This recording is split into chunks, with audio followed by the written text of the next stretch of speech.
The actualization that money, status, or any external success is everything in life cannot happen when you spend your entire time chasing it. Much worse, this will crucify you towards a great fixation towards this strand at the end of your life, thinking that you are right because of trade-offs that you have done. The case from golf tells you that regret of taking things for granted allows you to be enlightened and humble on your ends. This looks like people who are rich becoming poor after their 30s, realizing that life is not just about money. I'll clear the framing after this. More importantly, we told you that this allows you to confront internal realization that needed to branch off and weigh the values of your life, which means that a reflective end allows you to self-actualize the means of your value on what life really is about. This is the case coming from golf, which remains unresponded to by op. Even though the entire case literally weighs out all of the pragmatic benefit, the value that they have is still very thin within the margin of the debate. For instance, even if Saul Goodman was in prison and died lonely in his cell, he was able to position himself to accrue the massive principle of value of reflection towards his integrity on what he really is about, on what he really wants in life, i.e. the impact of creating moral space to prioritize your character only happens when you weigh it against comfort. But here's what happens in opposition, and here's the response.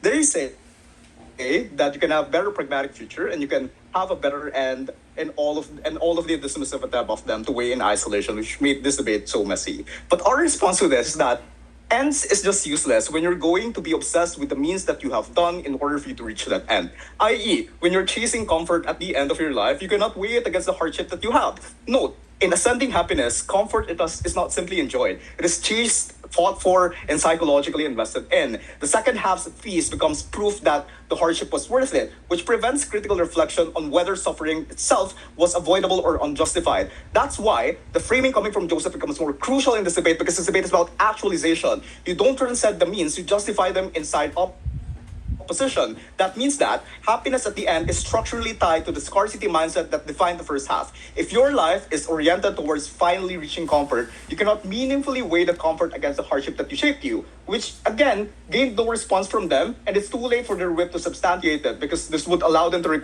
enter a new premise. So, first major issue then. On the response under happiness and sadness, this is how we will evaluate how we handle the upside and downside in both benches. This debate is centered on how the actor is capacitated on the symmetrical situation of upside and downside in both sides. First, on the upside. Upside is only as valuable as your capacity to convert it into a durable good. Like, for example, your identity network, skill accumulation, legacy, and all of your psychological security. Both of this will be experienced in both sides. Note that the info slide states that this is the first half of your life. If you will die in your 80s, that means that the change to the degree, whether ascendant or descendant, will happen in your 40s. So this was just the attempt of op to tell you that the only benefit that we have is the benefit that you will have as a child. Again, is that the first half of your life? I mean, literally, this allows you to confront all of the variable aspect within the debate. But let's weigh up. In descending happiness, you're happy when you're the strongest. You're sharp, ambitious, so socially alive. You're still psychologically capable in your side. In their side, the good part comes after the years that mattered most for you. Like, for example, you're already too old to enjoy this. You're already in your 41, for example. You spent early life surviving, doubting, and lacking stability. That's why a lot of people, even if they become billionaire afterward, they would just wish to have a comfortable life to the beginning because it wouldn't require them to have PTSD. It wouldn't require them to have all of the negative side that had them. But sure, I'll take a few that's a new material, right?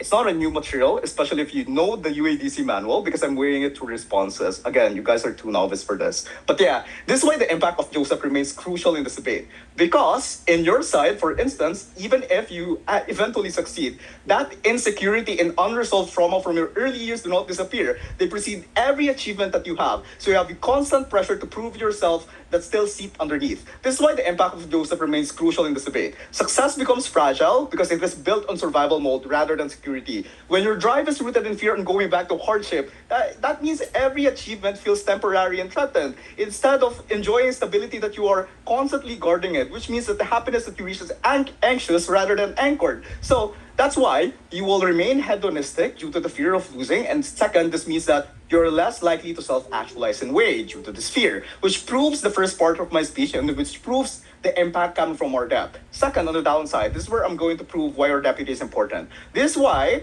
in their side, where emotional maturity difference becomes more clear. So you can also weigh it based on this. When suffering happens in ascending constant or ascending happiness, it does not just hurt. it breeds resentment. You're young, powerless, confused, so the hardship becomes unfair and defining. Instead of reflection, what happens in their side is anger, and that anger succumbs as anger, all of those inequality, and etc., etc.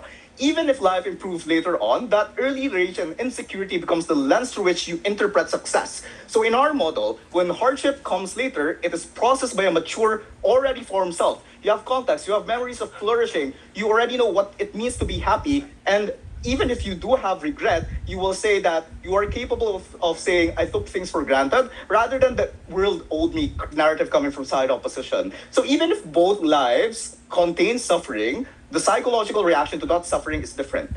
Early downside produces anger and scarcity mentality because you lack control when it happened. That also means that even your success becomes shaped by this. And late downside produces the introspection because you had agency before the fall. You had all of those control, which allows you to commemoralize and to appreciate all of those happiness to begin with, which also breeds you more to the process of weighing up what it really means for your character, what it really means for your life, what are the real values of your life? Is it really on all of those external success? Second, on the actual fulfillment of people experiences this. This is how we weigh enlightenment. First, we need to ask what kind of enlightenment we're even talking about in the first place. In this world, reflection becomes after you're fully lived. That means you have agency, you have choices, you have experiences abundance. In their side, you don't have all of those mechanisms. That's why it's harder for you to weigh in success. Opposition will frame progress as something that must be earned through suffering. That's why when you see someone having all of those benefits early on, they will just say,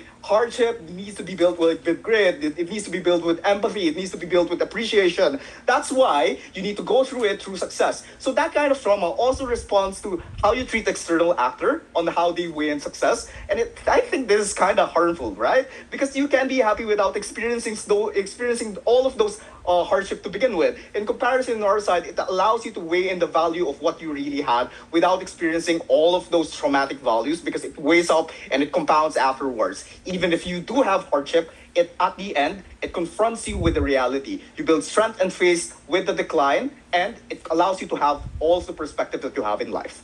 Proud to propose.